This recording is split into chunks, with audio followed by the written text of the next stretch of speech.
এই বিল্ডিংটা পুরোপুরি অবৈধ জায়গা একটা হয়েছে, সেই জন্য জেলা প্রশাসন বুঝেছেন যে এখানে অবৈধভাবে 5 তলা একটা বিল্ডিং নির্মাণ করেছেন, কোনো পারমিশন নেই, পঞ্চায়েত, জেলা পরিষদ, পঞ্চায়েত সমিতি কোনো পারমিশন নেই।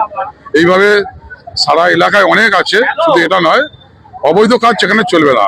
অবৈধভাবে কোনো পারমিশন না নিয়ে বিল্ডিং করলে প্রশাসন তার ব্যবস্থা নেবে, সেজন্য এটা করছে। সেটা যেই হোক,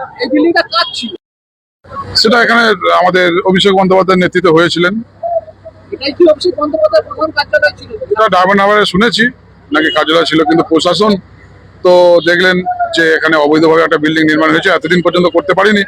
তা এখন তো দেখলেন যে ঠিক আছে, আমরা প্রশাসনটা দেখে দেখা যাচ্ছে এখানে অভিষেকের বাবা এবং মা তার নামে প্রপার্টিটা, এবং জেলা পরিষদ 15 তারিখে একটা হিয়ারিং ডেকেছিল সেইটা কি ওরা কি হাজিরা দেয়? দেখুন, যদি হাজিরা দিতেন, যদি কাগজপত্র পুরোপুরি পরিষ্কার থাকতেন, তাহলে নিশ্চয়ই কোর্টে মামলা করতে পারতেন। তা সেটা তো হয়নি। তাহলে প্রশাসন যেটা ভালো বুঝেছেন যে ঠিক আছে, তাহলে কোনো ওনাদের দিতে কোনো নিশ্চয়ই দাবি আসেনি, সেই জন্যই তাহলে ব্যবস্থা নিয়েছেন। এটা কি রাজনৈতিক প্রতিহিংসা? না, রাজনৈতিক প্রতিহিংসা হলে এটা কোনো পারমিশন নেই। পঞ্চায়েত সমিতি, জেলা পরিষদ কোনো পারমিশন নেই, কোনো পারমিশন নেই।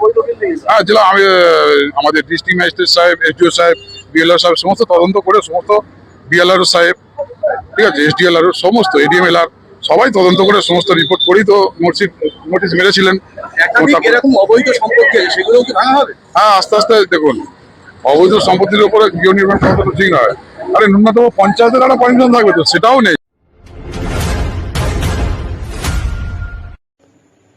নমস্কার, আপনারা দেখছেন সংকেত মিডিয়া, সোজা কথা সহজভাবে। Subscribe our channel. Press the bell icon.